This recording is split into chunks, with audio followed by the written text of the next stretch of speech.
ನಮಸ್ಕಾರ. ಮುಖ್ಯಾಂಶಗಳು. ಸೇನಾಪಡೆ ಯೋಧರೊಂದಿಗೆ ದೀಪಾವಳಿ ಆಚರಣೆ. ದೇಶದ ರಕ್ಷಣೆ ವಿಚಾರದಲ್ಲಿ ಯಾವುದೇ ರಾಜಿ ಇಲ್ಲ, ಪ್ರಧಾನಿ ಪ್ರತಿಪಾದನೆ. ಜವಾಹರಲಾಲ್ ನೆಹರು ಅವರ ಜಾತ್ಯತೀತ ಸಿದ್ಧಾಂತ, ದೂರದೃಷ್ಟಿಯ ವ್ಯಕ್ತಿತ್ವ ಅನುಕರಣೀಯ, ಮುಖ್ಯಮಂತ್ರಿ ಬಿಎಸ್ ಯಡಿಯೂರಪ್ಪ. ರೈತರ ಮನೆ ಬಾಗಿಲಿಗೆ ಸರ್ಕಾರ, ಕೃಷಿ ಉತ್ಪನ್ನಗಳಿಗೆ ವೈಜ್ಞಾನಿಕ ಬೆಲೆ ನಿಗದಿ, ಆದಾಯ ಹೆಚ್ಚಳಕ್ಕೆ ಅಗತ್ಯ ಕ್ರಮ, ಬಿಸಿ ಪಾಟೀಲ್. ಹಾಗೂ ಕ್ರೀಡಾ ಸಂಸ್ಕೃತಿ ಪುನಶ್ಚೇತನಕ್ಕೆ ಆದ್ಯತೆ, ಖೇಲೋ ಇಂಡಿಯಾ ಅಡಿ 500 ಖಾಸಗಿ ಅಕಾಡೆಮಿಗಳಿಗೆ ಪ್ರೋತ್ಸಾಹ ಧನ, ಕಿರಣ್ ರಿಜಿಜು. ವಾರ್ತೆಗಳ ವಿವರ. ವಿಸ್ತರಣಾವಾದಿ ಶಕ್ತಿಗಳಿಂದ ಇಡೀ ಜಗತ್ತು ಸಂದಿಗ್ಧತೆಗೆ ಒಳಗಾಗಿದೆ. ವಿಸ್ತರಣವಾದ ಎನ್ನುವುದು ಮನುಕುಲಕ್ಕೆ ದುಸ್ಥಿತಿಯನ್ನು ತರಲಿದೆ ಎಂದು ಪ್ರಧಾನಿ ನರೇಂದ್ರ ಮೋದಿ ತಿಳಿಸಿದ್ದಾರೆ. ರಾಜಸ್ಥಾನದ ಜೈಸಲ್ಮೇರ್ನ ಲೋಂಗೆವಾಲಾದಲ್ಲಿ ಸೇನಾ ಯೋಧರೊಂದಿಗೆ ದೀಪಾವಳಿ ಆಚರಿಸಿದ ಅವರು, ಭಾರತವನ್ನು ಯಾರೇ ಪ್ರಚೋದಿಸಿದರೂ ಅವರಿಗೆ ತಕ್ಕ ಪ್ರತ್ಯುತ್ತರ ನೀಡಲಾಗುವುದು ಎಂದರು. ಬೇರೆಯವರನ್ನು ಅರ್ಥ ಮಾಡಿಕೊಳ್ಳುವ ನೀತಿಯ ಮೇಲೆ ಭಾರತ ನಂಬಿಕೆ ಇರಿಸಿದೆ. ಆದರೆ ನಮ್ಮ ನಂಬಿಕೆಯನ್ನು ಪರೀಕ್ಷೆಗೆ ಗುರಿ ಮಾಡಲು ಯತ್ನಿಸಿದರೆ ದೇಶ ಪ್ರತ್ಯುತ್ತರ ನೀಡಲಿದೆ ಎಂದು ಹೇಳಿದರು. ದೇಶದ ಗಡಿಗಳನ್ನು ರಕ್ಷಿಸುವ ಯೋಧರನ್ನು ಜಗತ್ತಿನ ಯಾವ ಶಕ್ತಿಯೂ ತಡೆಯಲು ಸಾಧ್ಯವಿಲ್ಲ. ಸವಾಲೊಡ್ಡುವ ಶಕ್ತಿಗಳಿಗೆ ತಕ್ಕ ಪ್ರತ್ಯುತ್ತರ ನೀಡಲು ರಾಜಕೀಯ ಇಚ್ಛಾಶಕ್ತಿ ಹಾಗೂ ಭಾರತ ಸಶಸ್ತ್ರವಾಗಿದೆ ಎಂದು ತಿಳಿಸಿದರು. ತನ್ನ ಹಿತಾಸಕ್ತಿಗಳೊಂದಿಗೆ ಭಾರತ ಯಾವುದೇ ರಾಜಿ ಮಾಡಿಕೊಳ್ಳುವುದಿಲ್ಲ ಎನ್ನುವುದು ಬೇರೆ ದೇಶಗಳಿಗೆ ತಿಳಿದಿದೆ ಎಂದರು. ಕೊರೋನಾ ವೈರಸ್ ಸಾಂಕ್ರಾಮಿಕದಿಂದಾಗಿ ಜಗತ್ತಿನ ಹಲವೆಡೆ ಸಿಲುಕಿಕೊಂಡಿದ್ದ ಭಾರತೀಯರನ್ನು ತಾಯ್ನಾಡಿಗೆ ಕರೆತರುವಲ್ಲಿ ಭಾರತೀಯ ವಾಯುಪಡೆ ಹಾಗೂ ನೌಕಾಪಡೆ ನಡೆಸಿದ ಪ್ರಯತ್ನಗಳು ಅಭಿನಂದನಾರ್ಹ. ಭಾರತೀಯ ಸಶಸ್ತ್ರ ಪಡೆಗಳು ಶತ್ರುಗಳೊಂದಿಗೆ ಹೋರಾಡಲು ಸಮರ್ಥರಾಗಿರುವ ಜೊತೆಗೆ ವಿಪತ್ತಿನ ಸಂದರ್ಭದಲ್ಲಿ ಜನರ ರಕ್ಷಣೆಗೂ ಮುಂಚೂಣಿಯಲ್ಲಿ ನಿಲ್ಲಲು ಸದಾ ಸಿದ್ಧವಾಗಿವೆ ಎಂಬುದನ್ನು ಈ ಕಾರ್ಯಾಚರಣೆಗಳ ವೇಳೆ ಸಾಬೀತುಪಡಿಸಿವೆ ಎಂದರು. सबसे पहले आगे आए कुछ ऐसे देश भी थे जिन्होंने अपने लोगों को वुहान में उनके नसीब पर ही छोड़ दिया था, लेकिन भारत ने न सिर्फ अपने हर नागरिक को वहां से निकाला, बल्कि कई अन्य देशों की भी हमारे एयरफोर्स के जवानों ने मदद की. ऑपरेशन समुद्र सेतु के जरिए भी विदेशों जहां हजारों भारतीय हमारी नौसेना के कारण सुरक्षित भारत लौट आए हैं. देश ही नहीं बल्कि मालदीव, मॉरिशस, अफगानिस्तान से लेकर कुवैत, कांगो और साउथ सुदान सहित अनेक मित्र देशों की मदद भी वायुसेना सबसे आगे रही है. वायुसेना के सहयोग से ही संकट के समय में सैकड़ों टन की राहत सामग्री जरूरतमंदों तक समय पर पहुंच पाई है. ಈ ಸಂದರ್ಭದಲ್ಲಿ ಪ್ರಧಾನಿ ಯೋಧರಿಗೆ ದೀಪಾವಳಿಯ ಸಿಹಿಯನ್ನು ವಿತರಿಸಿ ಹುತಾತ್ಮರ ಸ್ಮಾರಕಕ್ಕೆ ಪುಷ್ಪನಮನ ಸಲ್ಲಿಸಿದರು. Phenomenal step by Prime Minister, and I think this process which he started in 2014 is commendable, that every Diwali he goes to border areas and celebrates it with enormous traction in international media, because he said that expansionism, this is an outdated mentality, it's an outdated ideology and a mental disorder at this point of time. I think this is something which the Western media would love it. In fact, it's a strong message to China. ಬಳಿಕ ಪ್ರಧಾನಿ ಸೇನೆಯ ಯುದ್ಧ ಟ್ಯಾಂಕರ್ನಲ್ಲಿ ಸಂಚರಿಸಿದರು. ಈ ಸಂದರ್ಭದಲ್ಲಿ ಸಶಸ್ತ್ರ ಪಡೆಗಳ ಮುಖ್ಯಸ್ಥ ಬಿಪಿನ್ ರಾವತ್, ಸೇನಾ ಮುಖ್ಯಸ್ಥ ಎಂಎಂ ನರವಣೆ, ಬಿಎಸ್ಎಫ್ ಮುಖ್ಯಸ್ಥ ರಾಕೇಶ್ ಅಸ್ತಾನಾ ಉಪಸ್ಥಿತರಿದ್ದರು.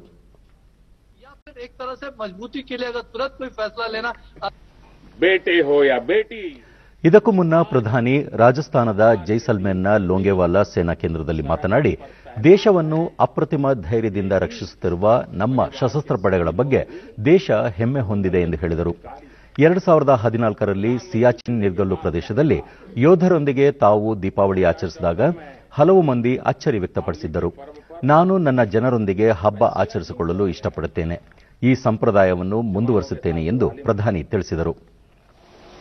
तो बहुत लोगों को थोड़ा आश्चर्य हुआ त्योहार के दिन ये क्या प्रधानमंत्री कर रहा है, लेकिन अब तो आप भी मेरे भाव जानते हैं।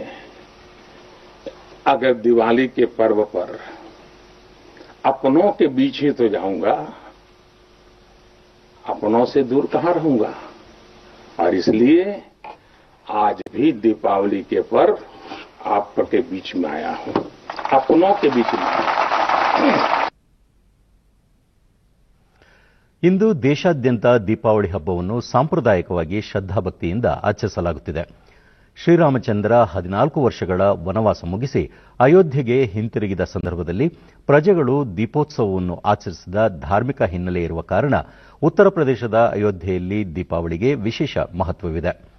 ಅಯೋಧ್ಯೆಯ ಸರಯೂ ನದಿ ತಟದಲ್ಲಿ ನಿನ್ನೆ 5,51,000 ದೀಪಗಳನ್ನು ಹಚ್ಚಿ ಗಿನ್ನಿಸ್ ದಾಖಲೆ ನಿರ್ಮಿಸಲಾಯಿತು. ಇದು ಇತ್ತೀಚಿನ ವರ್ಷಗಳಲ್ಲೇ ಅತಿ ಹೆಚ್ಚಿನ ಸಂಖ್ಯೆಯ ತೈಲ ದೀಪಗಳ ದೀಪೋತ್ಸವವಾಗಿದೆ.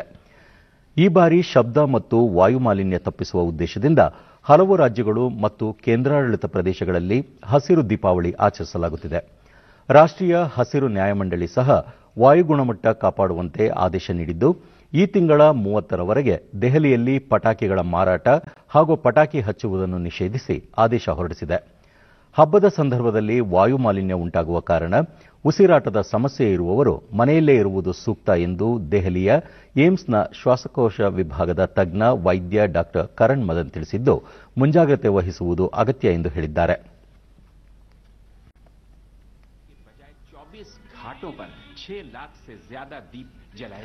ರಾಷ್ಟ್ರಪತಿ ರಾಮನಾಥ್ ಕೋವಿಂದ್ ದೀಪಾವಳಿ ದೇಶದ ಜನತೆಯಲ್ಲಿ ಏಕತೆ, ಸದ್ಭಾವನೆ ಮತ್ತು ಭ್ರಾತೃತ್ವದ ಮನೋಭಾವನೆಯನ್ನು ಬಲಪಡಿಸಲಿ, ಮಾನವೀಯ ಸೇವೆಗಾಗಿ ದುಡಿಯಲು ಸ್ಫೂರ್ತಿ ನೀಡಲಿ. ಸಂತೋಷ ಮತ್ತು ಬೆಳಕಿನ ಈ ಭವ್ಯ ಉತ್ಸವ ದೇಶದಲ್ಲಿ ಶಾಂತಿ, ಸಮೃದ್ಧತೆ ತರಲಿ ಎಂದು ಶುಭ ಕೋರಿದ್ದಾರೆ.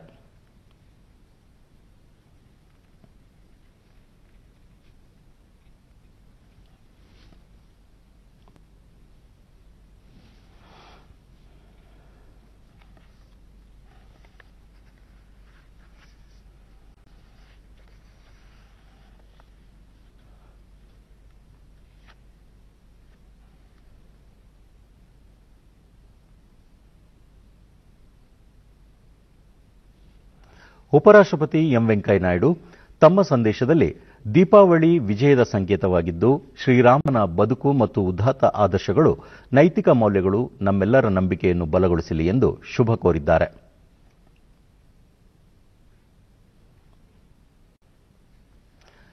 ನಾಡಿನೆಲ್ಲೆಡೆ ಇಂದು ದೀಪಾವಳಿ ಆಚರಿಸಲಾಗುತ್ತಿದೆ.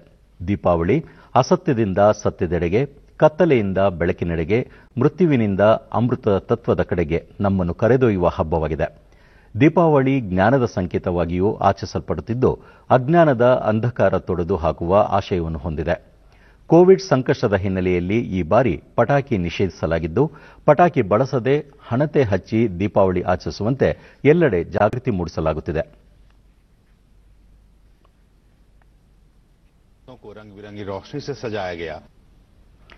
ಬೆಳಕಿನ ಹಬ್ಬ ದೀಪಾವಳಿಗೆ ರಾಜ್ಯಪಾಲ ವಜುಭಾಯ್ ವಾಲಾ ರಾಜ್ಯದ ಜನತೆಗೆ ಶುಭ ಕೋರಿದ್ದಾರೆ.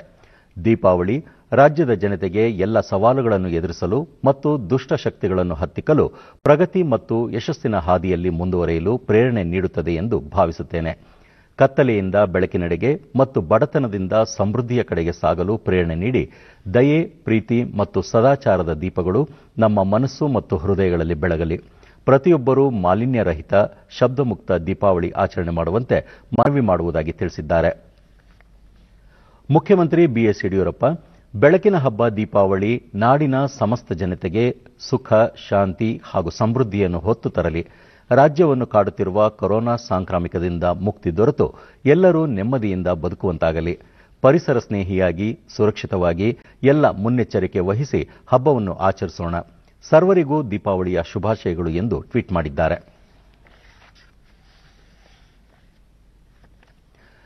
ಇಂದು ದೇಶದ ಪ್ರಥಮ ಪ್ರಧಾನಿ ಪಂಡಿತ್ ಜವಾಹರಲಾಲ್ ನೆಹರು ಅವರ ಜನ್ಮದಿನ. ಅವರ ಜನ್ಮದಿನವನ್ನು ಮಕ್ಕಳ ದಿನಾಚರಣೆಯನ್ನಾಗಿಯೂ ಆಚರಿಸಲಾಗುತ್ತಿದೆ.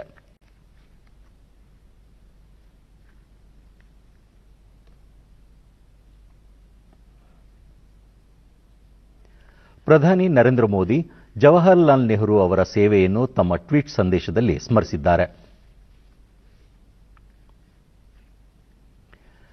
ಮುಖ್ಯಮಂತ್ರಿ ಬಿಎಸ್ ಯಡಿಯೂರಪ್ಪ ತಮ್ಮ ಟ್ವೀಟ್ ಸಂದೇಶದಲ್ಲಿ ರಾಷ್ಟ್ರದ ಮೊದಲ ಪ್ರಧಾನಿ ಪಂಡಿತ್ ಜವಾಹರಲಾಲ್ ನೆಹರು ಅವರ ಜನ್ಮದಿನದಂದು ಅವರಿಗೆ ಗೌರವಪೂರ್ಣ ನಮನಗಳು. ಸ್ವಾತಂತ್ರ್ಯ ಸಂಗ್ರಾಮದಲ್ಲಿ ಮತ್ತು ದೇಶದ ಪ್ರಥಮ ಪ್ರಧಾನಿಯಾಗಿ ಅವರು ನೀಡಿದ ಕೊಡುಗೆ ಅವಿಸ್ಮರಣೀಯ. ಎಲ್ಲ ಮಕ್ಕಳಿಗೂ ಮಕ್ಕಳ ದಿನಾಚರಣೆಯ ಶುಭಾಶಯಗಳು ಎಂದು ತಿಳಿಸಿದ್ದಾರೆ. ಮಾಜಿ ಪ್ರಧಾನಿ ಜವಾಹರಲಾಲ್ ನೆಹರು ಅವರ 131ನೇ ಜನ್ಮದಿನಾಚರಣೆಯ ಅಂಗವಾಗಿ ವಿಧಾನಸೌಧದ ಆವರಣದಲ್ಲಿಂದು ನೆಹರು ಅವರ ಪ್ರತಿಮೆಗೆ ಮುಖ್ಯಮಂತ್ರಿ ಬಿಎಸ್ ಯಡಿಯೂರಪ್ಪ ಪುಷ್ಪಾರ್ಚನೆ ಮಾಡಿದರು. ಈ ಸಂದರ್ಭದಲ್ಲಿ ನಗರಾಭಿವೃದ್ಧಿ ಸಚಿವ ಭೈರತಿ ಬಸವರಾಜು, ಮುಖ್ಯ ಕಾರ್ಯದರ್ಶಿ ಟಿಎಂ ವಿಜಯಭಾಸ್ಕರ್ ಮತ್ತಿತರರು ಉಪಸ್ಥಿತರಿದ್ದರು.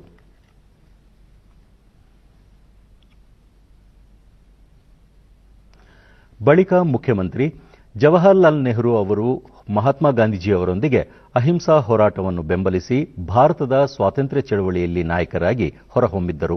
ಜಾತ್ಯತೀತ ಸಿದ್ಧಾಂತವನ್ನು ಹೊಂದಿದ್ದ ಅವರು ದೂರದೃಷ್ಟಿ ವ್ಯಕ್ತಿತ್ವ ಹೊಂದಿದ್ದ ಉತ್ತಮ ರಾಜಕಾರಣಿಯಾಗಿದ್ದರು ಎಂದು ಸ್ಮರಿಸಿದರು. ಒಬ್ಬ ಶ್ರೇಷ್ಠ ನಾಯಕರಾಗಿ ಹೊರಹೊಮ್ಮಿದರು. ಸಮಾಜವಾದ, ಜಾತ್ಯತೀತ ತತ್ವದ, ಪ್ರಜಾಪ್ರಭುತ್ವ, ಗಣರಾಜ್ಯದ ಸ್ವಾತಂತ್ರ್ಯ, ಆಧುನಿಕ ಭಾರತದ ಶಿಲ್ಪಿ ಅಂತ ಜವಾಹರಲಾಲ್ ನೆಹರು ಅನಿಸ್ಕೊಂಡಿದ್ದಾರೆ. ಅಗಾಧ ಪಾಂಡಿತ್ಯ, ಉತ್ಸುದಿತನ ಹಾಗೂ ದೂರದೃಷ್ಟಿತ್ವದ ಗುಣಗಳು ಅವರನ್ನು ಉತ್ತಮ ನಾಯಕರನ್ನಾಗಿಸಿದರು. ಪಂಡಿತ್ ಜವಾಹರಲಾಲ್ ನೆಹರು ಅವರ ಜನ್ಮದಿನವನ್ನು ಬೆಂಗಳೂರಿನ ಪ್ರದೇಶ ಕಾಂಗ್ರೆಸ್ ಕಚೇರಿಯಲ್ಲಿಂದು ಆಚರಿಸಲಾಯಿತು. ಕೆಪಿಸಿಸಿ ಅಧ್ಯಕ್ಷ ಡಿಕೆ ಶಿವಕುಮಾರ್, ವಿಧಾನಸಭೆ ಪ್ರತಿಪಕ್ಷ ನಾಯಕ ಸಿದ್ದರಾಮಯ್ಯ, ಕಾರ್ಯಾಧ್ಯಕ್ಷ ಸಲೀಂ ಅಹಮದ್, ವಿಧಾನ ಪರಿಷತ್ ಸದಸ್ಯ ಬಿಕೆ ಹರಿಪ್ರಸಾದ್, ಕೇಂದ್ರದ ಮಾಜಿ ಸಚಿವ ಕೆಎಚ್ ಮುನಿಯಪ್ಪ ಮತ್ತಿತರ ಮುಖಂಡರು ಜವಾಹರಲಾಲ್ ನೆಹರು ಅವರ ಭಾವಚಿತ್ರಕ್ಕೆ ಪುಷ್ಪನಮನ ಸಲ್ಲಿಸಿದರು. ಬಳಿಕ ಡಿಕೆ ಶಿವಕುಮಾರ್, ಜವಾಹರಲಾಲ್ ನೆಹರು ಅವರು ದೇಶದ ಮೊದಲ ಪ್ರಧಾನಿಯಾಗಿ ಭವಿಷ್ಯದ ಚಿಂತನೆಯ ಸಾಕಾರಕ್ಕೆ ಅಪಾರವಾಗಿ ಶ್ರಮಿಸಿದರು. ದೂರದೃಷ್ಟಿಯ ಆಲೋಚನೆಗಳಿಂದ ಅನೇಕ ಪರಿಣಾಮಕಾರಿ ಯೋಜನೆಗಳನ್ನು ಜಾರಿಗೆ ತಂದ ಹೆಗ್ಗಳಿಕೆಗೆ ಅವರು ಪಾತ್ರರಾಗಿದ್ದಾರೆ. ವಿದ್ಯಾರ್ಥಿ ದಿಸೆಯಿಂದಲೂ ಚಳುವಳಿಯಲ್ಲಿ ಪಾಲ್ಗೊಂಡು ದೇಶದ ಸ್ವಾತಂತ್ರ್ಯ ಹೋರಾಟದಲ್ಲಿ ಮಹತ್ವದ ಪಾತ್ರ ನಿರ್ವಹಿಸಿದ್ದಾರೆ ಎಂದು ಸ್ಮರಿಸಿದರು. ಯುವಕರು ನೆಹರು ಅವರ ಆದರ್ಶಗಳನ್ನು ಮೈಗೂಡಿಸಿಕೊಳ್ಳುವ ಅಗತ್ಯವಿದೆ. ದೇಶದಲ್ಲಿ ಮಹಿಳಾ ಸಬಲೀಕರಣ, ಸಹಕಾರ ಕ್ಷೇತ್ರದ ಬೆಳವಣಿಗೆ, ವೈಜ್ಞಾನಿಕ ಹಾಗೂ ಸಾಮಾಜಿಕ ಪ್ರಗತಿಯಲ್ಲಿ ಅವರ ಪಾತ್ರ ಹಿರಿದು ಎಂದರು.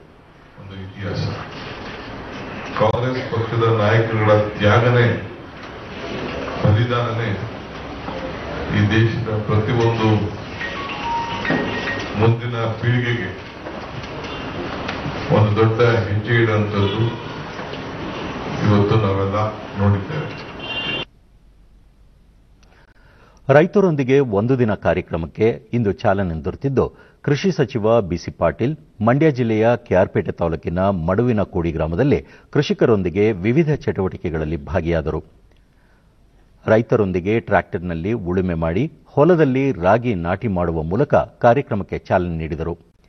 ಜಿಲ್ಲಾ ಉಸ್ತುವಾರಿ ಸಚಿವ ಕೆಸಿ ನಾರಾಯಣಗೌಡ, ಎಂ ಶ್ರೀನಿವಾಸ್, ಜಿಲ್ಲಾಧಿಕಾರಿ ಎಂವಿ ವೆಂಕಟೇಶ್ ಮತ್ತಿತರರು ಪಾಲ್ಗೊಂಡರು.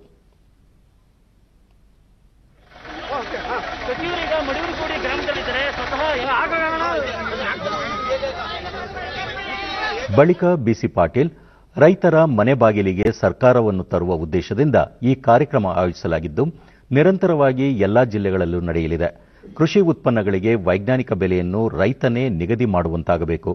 ಕೃಷಿ ಆಹಾರ ಉತ್ಪನ್ನಗಳನ್ನು ಖರೀದಿಸಲು ಸಮರ್ಪಕ ವ್ಯವಸ್ಥೆ ಜಾರಿಗೆ ಬರಬೇಕು ಎಂಬ ಆಶಯ ಹೊಂದಲಾಗಿದೆ ಎಂದರು. ರೈತರ ಸಂಕಷ್ಟಗಳು, ಸಮಸ್ಯೆಗಳನ್ನು ಅವರ ಕಾರ್ಯಕ್ಷೇತ್ರದಲ್ಲೇ ಅರಿತು ಸಾಧ್ಯವಾದಷ್ಟು ಸ್ಥಳದಲ್ಲೇ ಪರಿಹಾರ ಒದಗಿಸುವ ಪ್ರಯತ್ನವನ್ನು ಈ ಕಾರ್ಯಕ್ರಮದ ಮೂಲಕ ಮಾಡಲಾಗುತ್ತಿದೆ. ಸಮಗ್ರ ಕೃಷಿ ಪದ್ಧತಿಯನ್ನು ಅಳವಡಿಸಿಕೊಳ್ಳುವ ಮೂಲಕ ರೈತರು ಲಾಭದಾಯಕ ಕೃಷಿಗೆ ಮುಂದಾಗಬೇಕಿದೆ. ರೈತರು ಎಲ್ಲಾ ಹಂತಗಳಲ್ಲಿ ಸ್ವಾವಲಂಬಿಗಳಾಗಿ ಆರ್ಥಿಕ ಸ್ಥಿರತೆಯನ್ನು ಹೊಂದುವಂತೆ ಮಾಡುವುದು ಸರ್ಕಾರದ ಆದ್ಯತೆಯಾಗಿದ್ದು ಆತ್ಮಹತ್ಯೆಗಳನ್ನು ತಡೆಯಲು ರೈತರಿಗೆ ವಿಶ್ವಾಸ ತುಂಬುವ ಕಾರ್ಯದಲ್ಲಿ ಸರ್ಕಾರ ತೊಡಗಿದೆ ಎಂದರು. ಪ್ರಾಫಿಟ್ ತಗೊಂತಾನಂದ್ರೆ ರೈತರೇ ಯಾಕೆ ನೇರವಾಗಿ ಮಾರುಕಟ್ಟೆಯನ್ನ ಪ್ರವೇಶ ಮಾಡಬಾರದು? ಅದಕ್ಕೆ ಇವತ್ತು ನಮ್ಮ ಸರ್ಕಾರ ಎಪಿಎಂಸಿ ಮಾರ್ಕೆಟ್ಗೆ ತಿದ್ದುಪಡಿ ತರೋದ್ರ ಮೂಲಕ ರೈತ ತಾನು ಬೆಳೆದಂತ ಬೆಳೆಯನ್ನ ನನ್ನ ಬೆಳೆ ನನ್ನ ಹಕ್ಕು ಅಂತ ಎಲ್ಲಿ ಬೇಕಾದ್ರೂ ಮಾರ್ಕೋಬಹುದು. ನೀವೇ ಮಾರ್ಕೆಟ್ಗೆ ಹೋಗಿ ಮಾರಿದ್ರು ಕೂಡ ನಮಗೆ ತೊಂದರೆ ಇಲ್ಲ. ಅವನ್ನ ಉತ್ತೇಜನ ಮಾಡುವಂತ ಉದ್ದೇಶಕ್ಕಾಗಿ ನಾವು ಇಲ್ಲಿ ಬಂದಿದ್ದೇವೆ. ಬೆಳಗಾವಿ ಜಿಲ್ಲೆಯಲ್ಲಿ ಕೊರೋನಾ ವೈರಾಣು ಸೋಂಕು ಪ್ರಕರಣಗಳ ಸಂಖ್ಯೆ ಇಳಿಕೆ ಕಂಡಿದ್ದು ಲಸಿಕೆ ಸಂಗ್ರಹ ಮತ್ತು ವಿತರಣೆಗೆ ಜಿಲ್ಲಾಡಳಿತ ಸಿದ್ಧತೆ ಮಾಡಿಕೊಂಡಿದೆ. ಲಸಿಕೆ ಸಂಗ್ರಹಕ್ಕೆ ಆರೋಗ್ಯ ಇಲಾಖೆಯಲ್ಲಿ ಅತ್ಯಾಧುನಿಕ ತಂತ್ರಜ್ಞಾನದ ಸಂಗ್ರಹಾಗಾರದ ಸಿದ್ಧತೆ ಮಾಡಿಕೊಳ್ಳಲಾಗುತ್ತಿದೆ. ಜಿಲ್ಲಾ ಆಸ್ಪತ್ರೆಯಲ್ಲೂ ಲಸಿಕೆ ಸಂಗ್ರಹಕ್ಕೆ ವ್ಯವಸ್ಥೆ ಕಲ್ಪಿಸಲಾಗಿದೆ.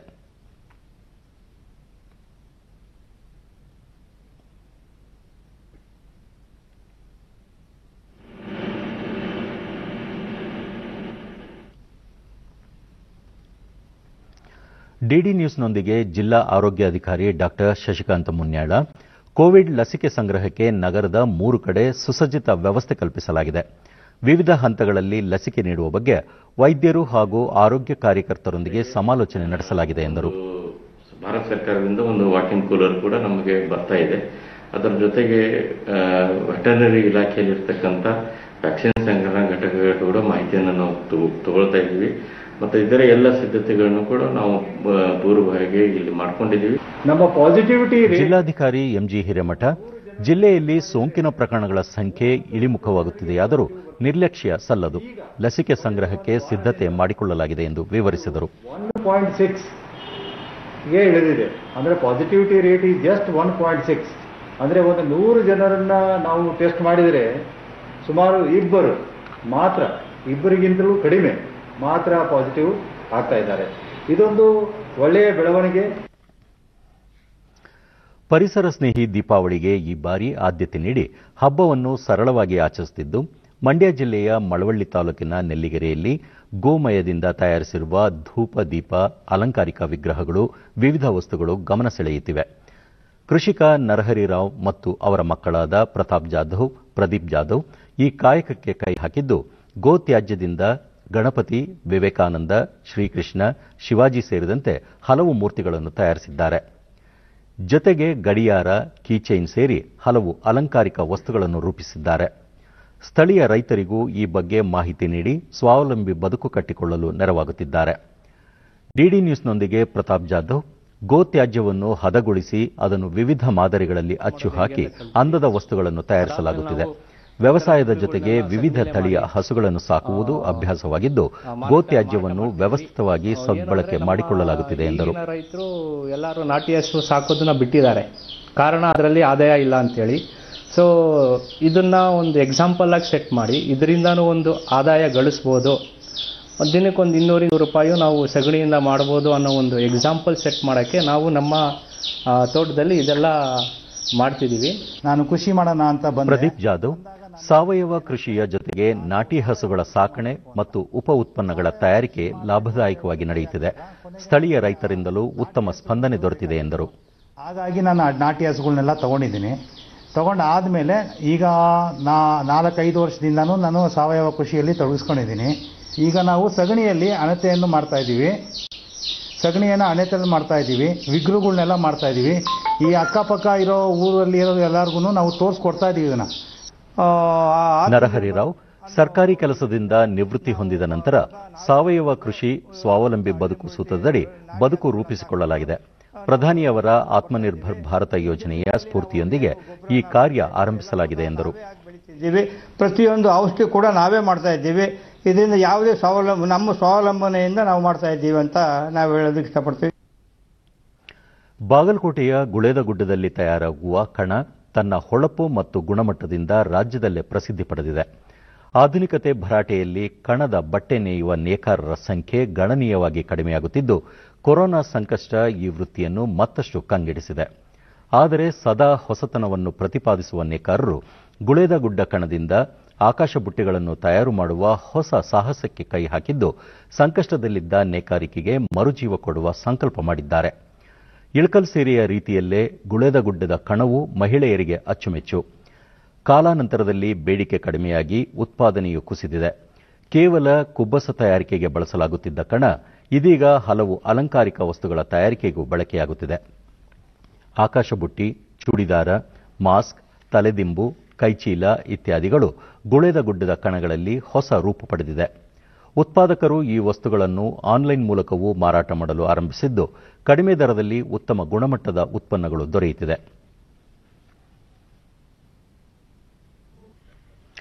ಡಿಡಿ ನ್ಯೂಸ್ನೊಂದಿಗೆ ನೇಕಾರ ಮಹಿಳೆ ರೋಹಿಣಿ ಬೀಳಗಿ, ಆಧುನಿಕತೆ ಭರಾಟೆಯಲ್ಲಿ ಅಸ್ತಿತ್ವ ಕಳೆದುಕೊಳ್ಳುತ್ತಿದ್ದ ಗುಳೇದಗುಡ್ಡ ಕಣಕ್ಕೆ ಈಗ ಮರುಜೀವ ಸಿಕ್ಕಂತಾಗಿದೆ. ಕೊರೋನಾ ಸಂಕಷ್ಟದಿಂದ ತತ್ತರಿಸಿದ್ದ ನೇಕಾರರಿಗೆ ಹೊಸ ಭರವಸೆ ಮೂಡಿದೆ ಎಂದರು. ಯಾರು ಯೂಸ್ ಮಾಡ್ತಾ ಇಲ್ಲ, ಅದ್ರ ಸಲುವಾಗಿ ನಾವು ಹೊಸದಾಗಿ ಕಣದಿಂದ ಏನಾದ್ರೂ ಟ್ರೈ ಮಾಡಿದ್ರೆ ಆಯ್ತು ಅಂತ ಹೇಳಿ ಆಕಾಶ್ ಪುಟ್ಟಿ, ಮಾಸ್ಕ್ ಮತ್ತೆ ಬ್ಯಾಗ್ ಅವನ್ನೆಲ್ಲ ತಯಾರು ಮಾಡಾಕತ್ತೀವ್ರಿ.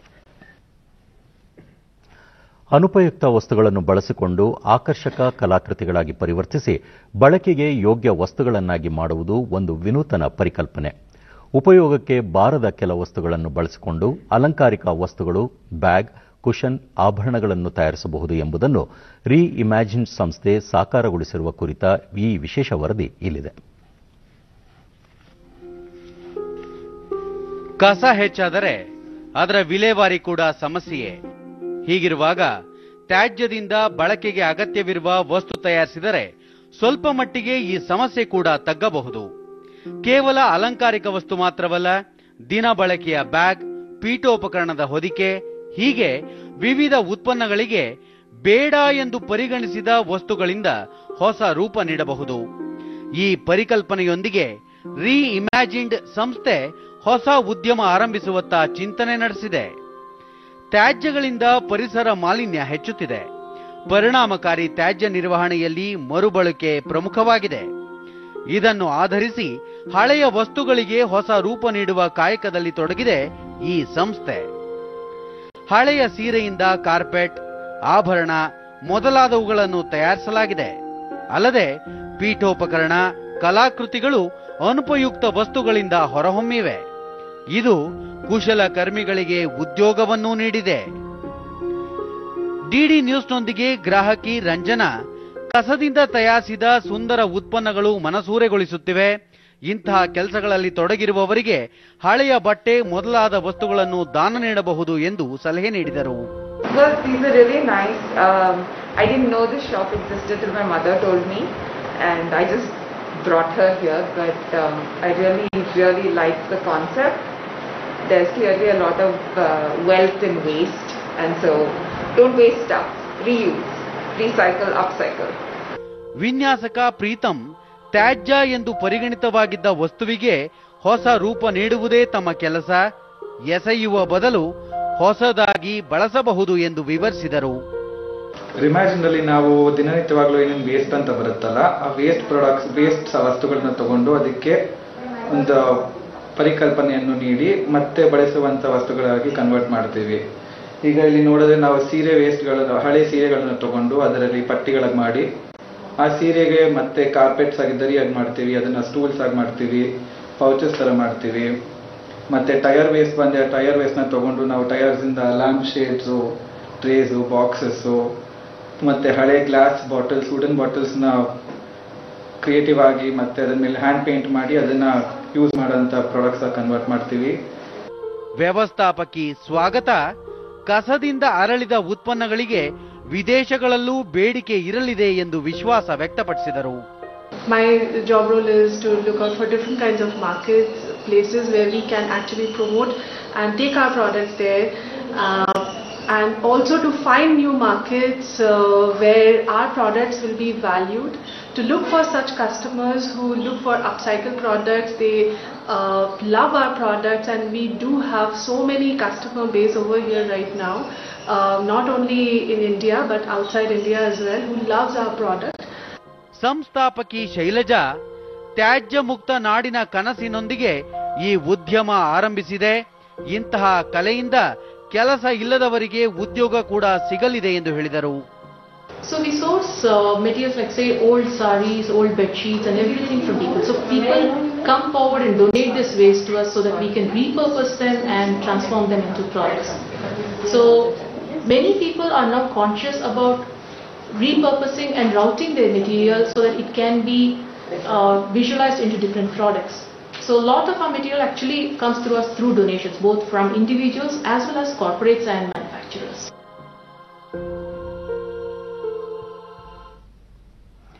ಕೊರೋನಾ ಬಿಕ್ಕಟ್ಟಿನಿಂದಾಗಿ ಶಾಲಾ ಮಕ್ಕಳ ಶಿಕ್ಷಣಕ್ಕೆ ಅಡ್ಡಿಯಾಗಿದೆ.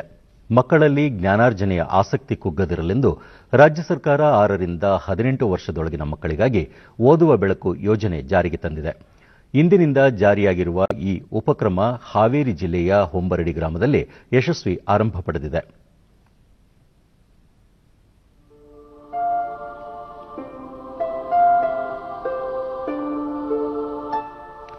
ಡಿಡಿ ನ್ಯೂಸ್ನೊಂದಿಗೆ ವಿದ್ಯಾರ್ಥಿನಿ ಲತಾ ಮಾಸ್ಕ್, ಸ್ಯಾನಿಟೈಸರ್ ಬಳಕೆ ಸೇರಿದಂತೆ ಮುನ್ನೆಚ್ಚರಿಕಾ ಕ್ರಮಗಳೊಂದಿಗೆ ಗ್ರಂಥಾಲಯದೊಳಗೆ ಹೋಗಲು ಅವಕಾಶ ನೀಡಲಾಗಿದೆ.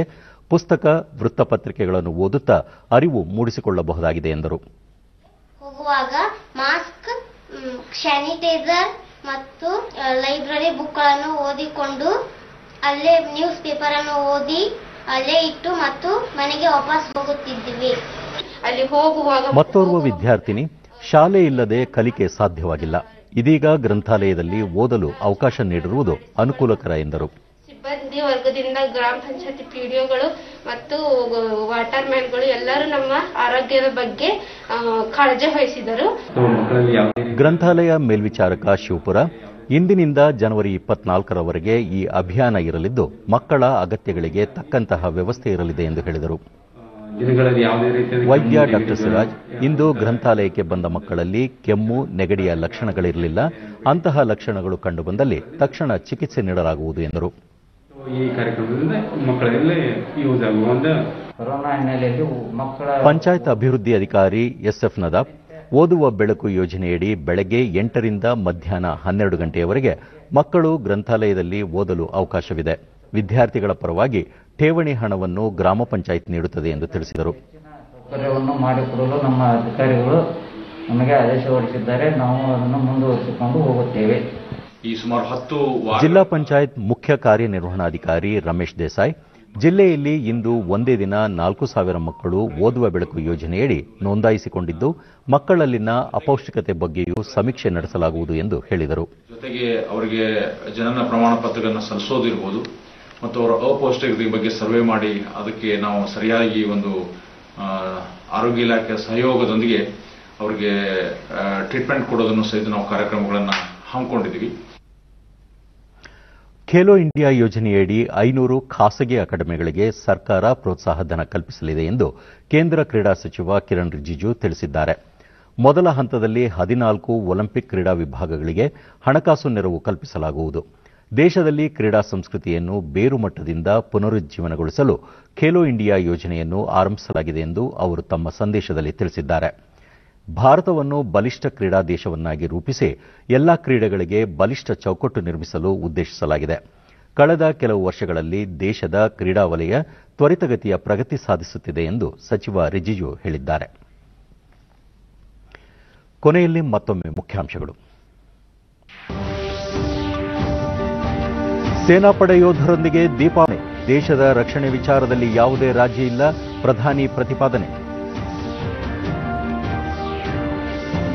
ಜವಾಹರಲಾಲ್ ನೆಹರು ಅವರ ಜಾತ್ಯತೀತ ಸಿದ್ಧಾಂತ, ದೂರದೃಷ್ಟಿಯ ವ್ಯಕ್ತಿತ್ವ ಅನುಕರಣೀಯ, ಮುಖ್ಯಮಂತ್ರಿ ಬಿಎಸ್ ಯಡಿಯೂರಪ್ಪ. ರೈತರ ಮನೆ ಬಾಗಿಲಿಗೆ ಸರ್ಕಾರ, ಕೃಷಿ ಉತ್ಪನ್ನಗಳಿಗೆ ವೈಜ್ಞಾನಿಕ ಬೆಲೆ ನಿಗದಿ, ಆದಾಯ ಹೆಚ್ಚಳಕ್ಕೆ ಅಗತ್ಯ ಕ್ರಮ, ಬಿಸಿ ಪಾಟೀಲ್.